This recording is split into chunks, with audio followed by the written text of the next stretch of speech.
For many Australians, the issue of human rights or what happens in other nations is of second-order importance to cost of living, to issues that they face in their daily lives. But can I encourage people just to pause and consider the import of what is happening here, because this does indeed affect not only the underpinnings of the governance that has seen human rights, the private sector flourishing,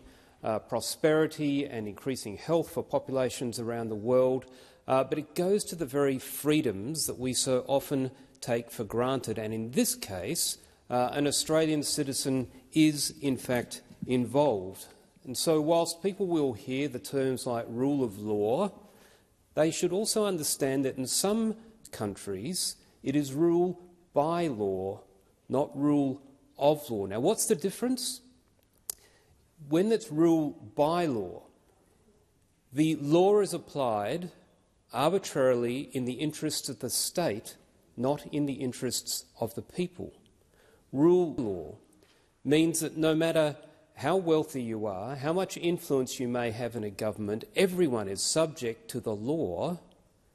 and is required to obey the law, which means even people who don't have a huge amount of influence are protected, and institutions such as this are designed to make sure that those people have a voice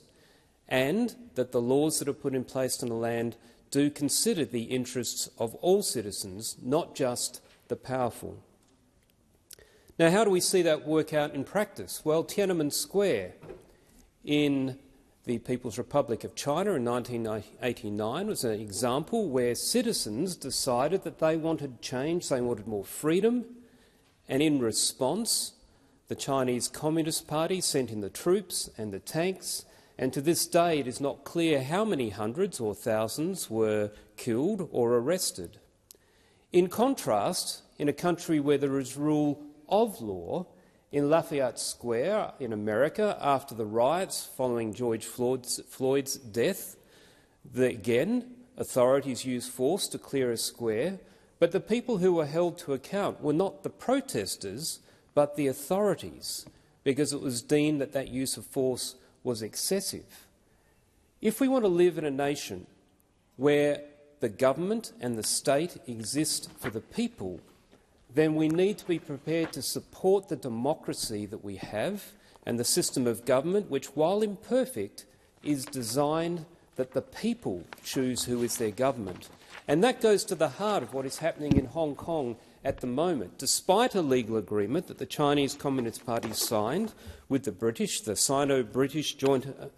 Declaration signed in 1984 regarding the transfer of Hong Kong back to the Chinese Communist Party, the agreement that was signed was that it would be one country but two systems, and the system of governance and the economy would remain the same, and the freedoms that the people of Hong Kong had grown up with and were used to living by and had underpinned their economy would be respected. Instead, what we see is that today, as we are here in Australia, there are 45 people, including an Australian citizen, who took part in the most basic of democratic processes, which was to choose their chosen representative to run for election to represent them in the legislature of Hong Kong. Under the national security law, which has been imposed by Beijing on the people of Hong Kong, that is deemed to be a crime,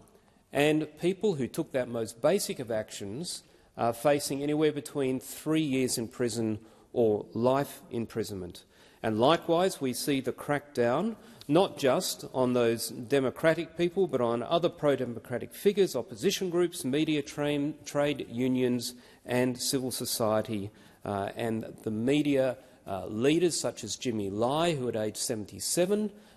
is still detained and facing trial. And despite the clear indication from the Working Group on Arbitral Detention, which has found that it's unlawful and he should be released, he still faces